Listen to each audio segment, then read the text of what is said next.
Hey guys, Bottom25 here, watching the launch of the inaugural launch specifically of Vega C, which is an iteration on the original Vega.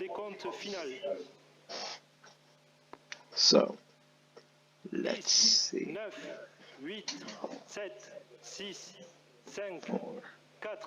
4, 3, 2, 1. Ignition and liftoff of the Vega C. There she goes. The very first Vega C on her inaugural flight, clearing the mast, like you said, in a blink of an eye. Trajectoire nominale. Just see it through the cloud. Oh, it's a technology. Well, you can't really know. Pilotage calme. There she goes. I'm not joking. It's like George Russell in a racing car. Trajectoire nominale. The trajectory is nominal.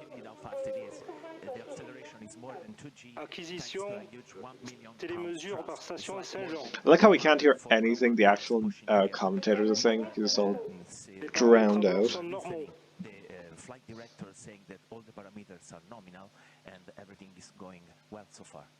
Yeah, it's already going faster than a fighter jet. It's just past that milestone. Pilotage calme. We're following the rocket, of course, because it's visually it's out of sight. I can actually hear it from the Jupiter Control Center now. But Paramètres à bord normaux. we've got a beautiful quasi-synchronized animation for the duration of this launch. It's not telemetry synced, so although we see things happening on the screen, we will wait for the flight director, who will announce that the event has actually happened. Trajectoire nominale. There we go, everything's normal. The screen is full of information. Dante, can you give us a little bit of information about all those different parameters? We can see here the ground track, so the projection of the trajectory on the ground, then the altitude. Paramètres à bord normaux. Oh, that's an onboard camera. Hell yeah, we don't get those with Arianespace often. Of course, the time passed since the liftoff, almost 1 minute 40 seconds. Yeah, and we've seen some beautiful external camera shots there. They are delayed by about 40 seconds. Paramètres à bord normaux. Okay, well that's good to know. And there we go, everything's still normal. We are currently flying under the propulsion of the P120C developed by Euro Propulsion, a joint venture between Ariane Group and Avio. We're already coming up to a major double milestone in a few seconds. Oh yeah, the separation. Pilotage calme.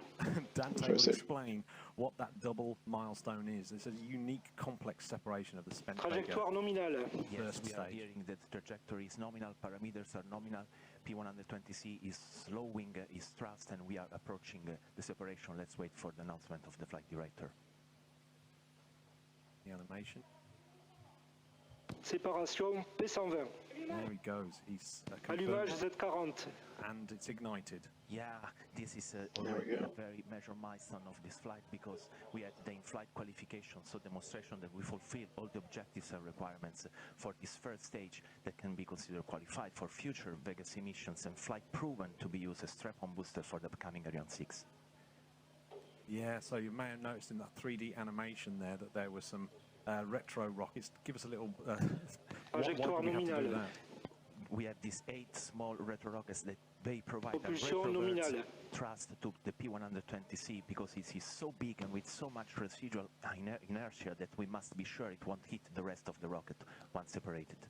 So, of course, we heard the DDO announce, the flight director announced that the Z40 ignition, the second stage, which has a 92-second burn time, and we're doing this dogleg maneuver as well now. So this is the second stage. It's also like the first stage. It's a solid rocket motor. Talk me through the Z40. You could just see the stage separation happen on the live feed there. In less than 2 minutes, will bring the rocket up to 16,000 kilometers per hour speed and more than 180 kilometers of altitude. Trajectoire nominale. So look at the camera. The Earth is not flat.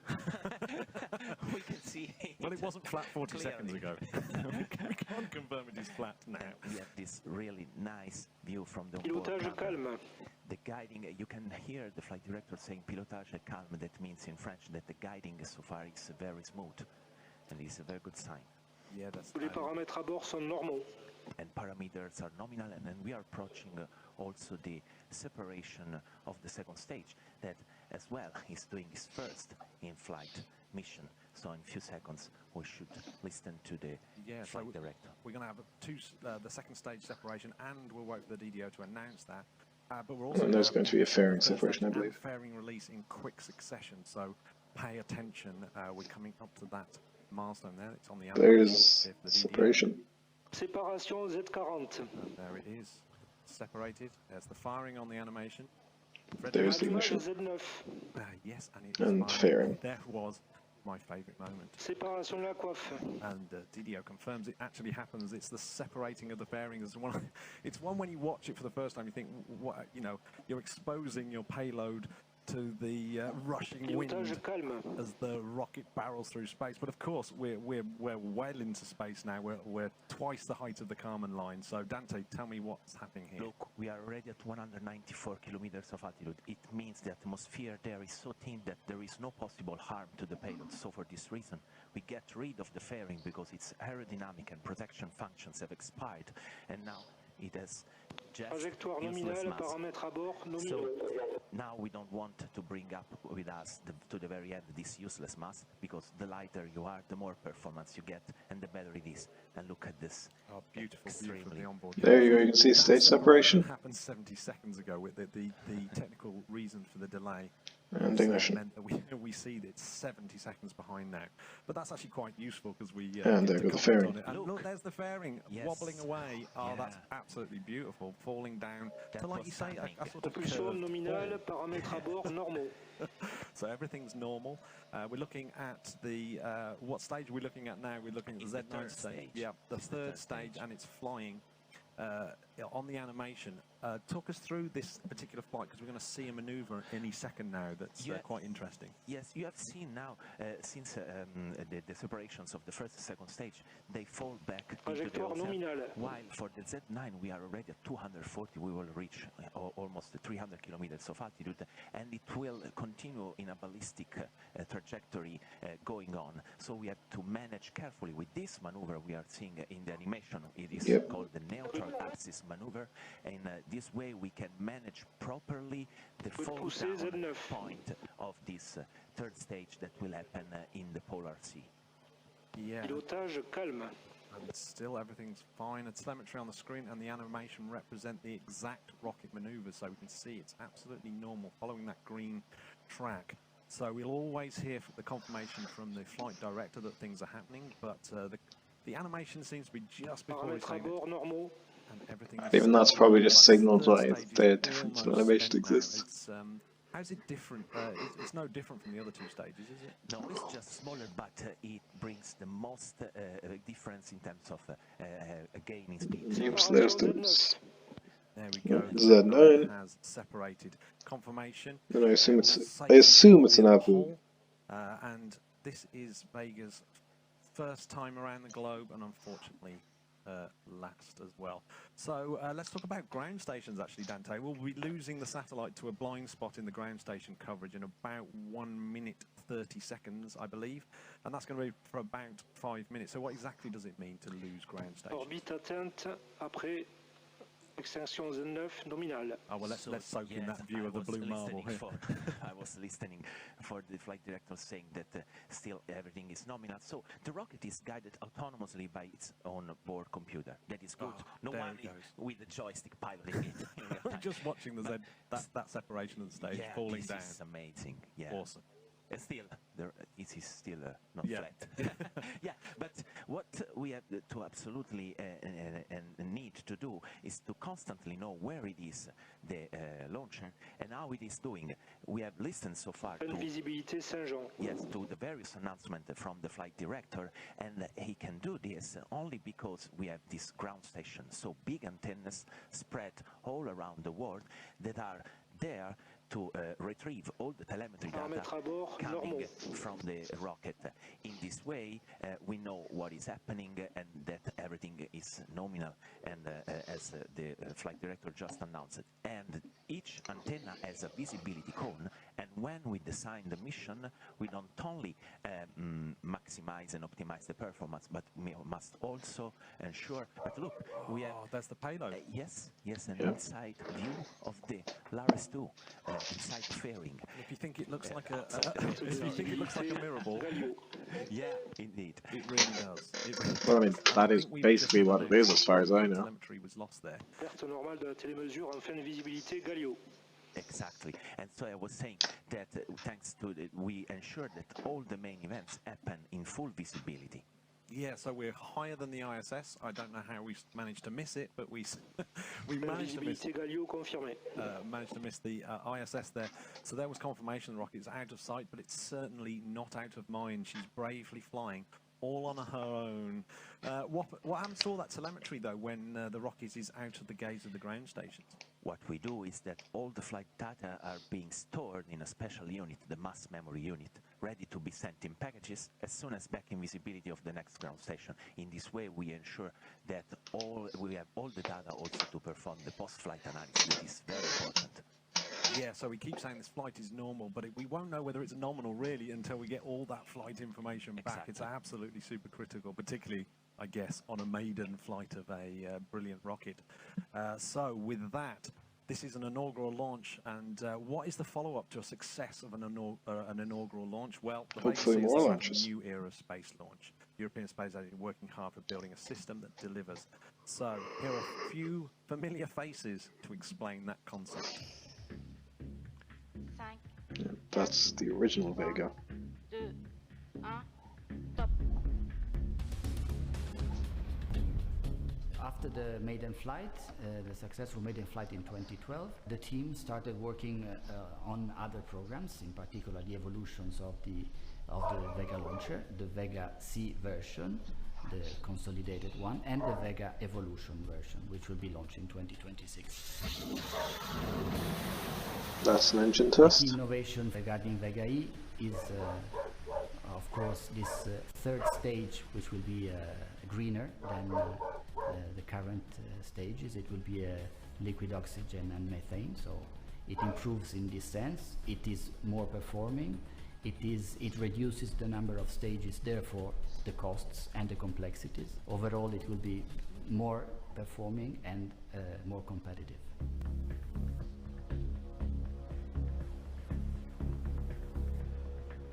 Avio's role in the Vega E development is the development of a cryogenic upper stage, M10, which will replace the current Zefiro 9 and Avum propulsion stages. So the third and fourth stages will be replaced by a single third stage, liquid oxygen, liquid methane.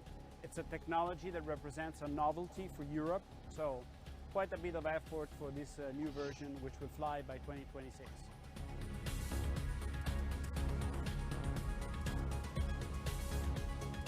All that coupled with Space Rider, which will be the first European operational capability fully reusable to come down to Earth, be refurbished and start again into space, we have a portfolio of products which really strengthens Europe in space.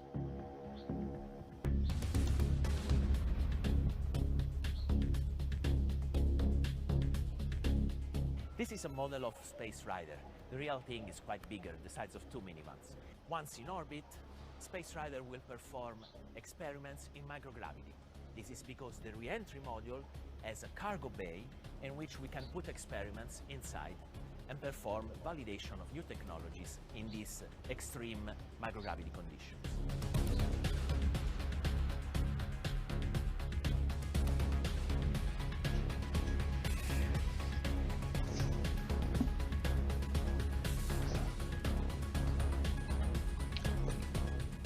Space Rider will be launched atop of a Vega C launcher. We stay 2 months in orbit, and after its orbital life, the two modules, the re-entry module and the orbital module, will separate, and the re-entry module will deorbit and re-enter on Earth. This is thanks to 2 additional systems that are a landing gear that will open when will be... That's Ascension Island there, mate. On bottom part of the vehicle, and then thanks to a parafoil that is a steerable parachute that will be deployed at about 5 kilometers of altitude and will guide autonomously the spacecraft to a dedicated landing site. Reusability is a key word worldwide in the space sector, and we want to address this challenge in order to demonstrate, thanks to Space Rider, that we will be able to fly over and over, reduce the recurrent cost, and be competitive in a very difficult market. Wow, that was a very handsome man there touching the Space Rider. I want to write a rock song called Space Rider. What we gonna ride inside her? Space Rider. This is the first Don't get a music career, mate. Station Osagel. Oh, there we go. Just acquired the visibility of the Osagel station. So we're back. So she's back in the gaze of a ground station. So that's brilliant news. The rocket has been picked up successfully by Assaguel ground station, which itself Tous les paramètres à bord sont normaux. and everything's normal. And the ground station is about 20 kilometers south of Toulouse in France. So this rocket is flying around. You are watching the inaugural launch of Vega C with myself, Matt Russell, and Space Rider program manager, no less, Dante Gale. Dante, explain why Vega C is really exciting milestone for Europe. Well, Vega C, now look, still the Laris 2. Yeah, There it's it is. really beautiful. But yes, Vega C is opening a new era for the space transportation in Europe. It will be the first of a set of portfolio of services that we will bring for Europe for an independent access to space. We have Vega C with its versatility, then we will have its big brother, Ariane 6, that will share with Vega C the first stage, the P120C, used as lateral strap-on booster for Ariane 6. And then we will have the Space Rider for this new capability to re-enter from orbit and then land and be reused and make the post-flight analysis of the experiments in microgravity. And we will have the new version of the Vega C, the Vega Evolution, with a brand new third stage. Yeah, they mentioned that third stage in the clip there, and they said that it was a novelty for Europe. How so? Absolutely, because it will be a liquid methane, liquid oxygen new propulsion module, and this means that we will have a green type of propulsion, so addressing also one important point that interests everyone, and addressing the European Space Agency 2025 agenda of our director in addressing the green objective.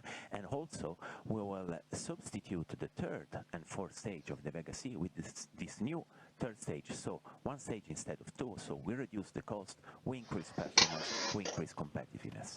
Okay, we're about to get to the first Avum mission. We are almost 3 times the height of the ISS, and we're still rising rapidly. And you may have heard there that EDO mentioned that we were in a ballistic flight. It's a bit like throwing a tennis ball and just watching it do that curve. In other words, that it's just under its own momentum and the chains of gravity acting upon it. So there's the only forces there. So we have 5 Avum plus burns. So this is the final stage of the Vega C rocket. And we've got I'm sticking around for the first one, then I've got other things to do. The first of those burns is going to be coming up in about 40 seconds. But we can see that the Avum stage is maneuvering around in the animation. Is it actually doing that out in space? Absolutely yes, because it has to orientate now the itself, and so the rocket, what is left for the rocket, to do its first burn. That will give a huge amount of increase in speed to raise the orbit and go up to the injection point. And everything is still normal at the moment. This is absolutely fantastic, picture perfect. And that payload that we keep seeing the live footage of on the screen, there's a scheduled mission. Let's listen to the detail. Premier allumage de l'étage Avum. There we have confirmation. But yes, please stay tuned to hear about Laris, because it is an amazing, Laris 2, it's an amazing satellite. We have confirmation from the flight director that Avum Plus has been ignited for the first of a 4-minute burn. So we are now in that phase of the mission that is less the speed, and everything's normal. Okay, maybe it was just taking a bit to build up, because I was like, it is not accelerating. What is going on? Now it seems to be fine. Off the planet now, isn't it? We're not using these solid rocket boosters, which are essentially jackhammers to get your way out of Earth's gravity well.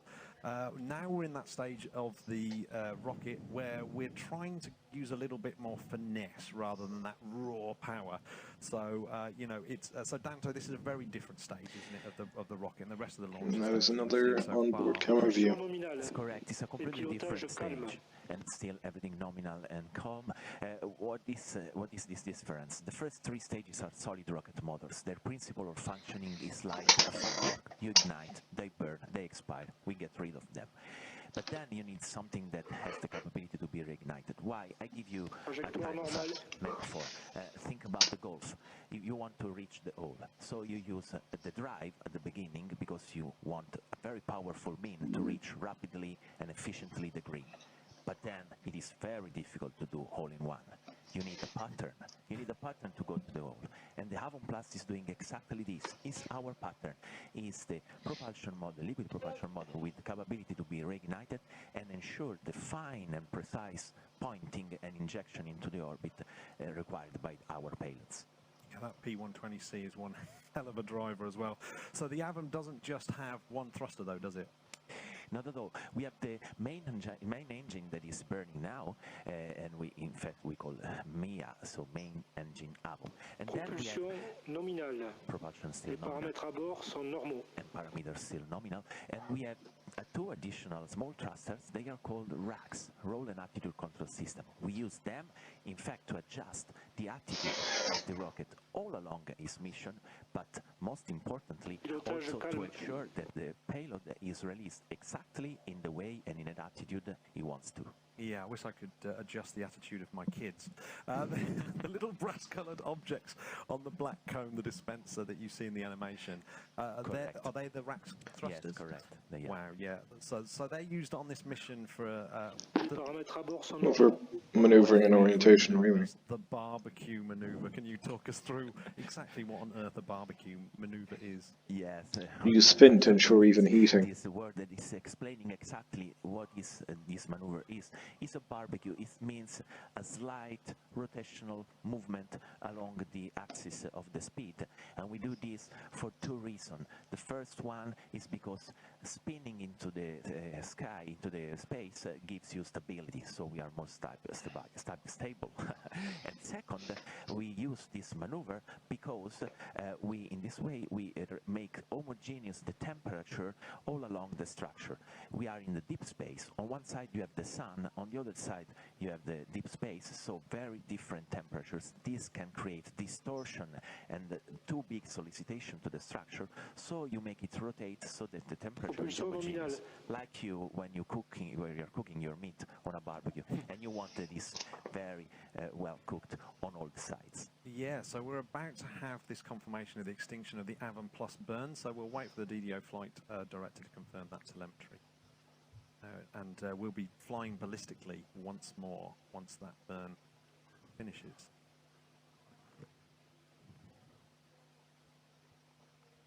Yes, we are waiting for the Waiting for flight it. director to announce for the extinction of there is on the animation. Avon stage.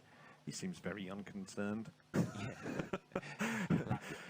So, but anticipating what is Les paramètres à bord sont normaux. so nominal parameter still, and here we have a very nice view again of this Earth that is not becoming flat, it's still round. That's amazing. And look, really amazing. Really going off on the flat earthers today. I can appreciate that. So a long phase in which the But yeah, I'm going to end this video here on 125. That was the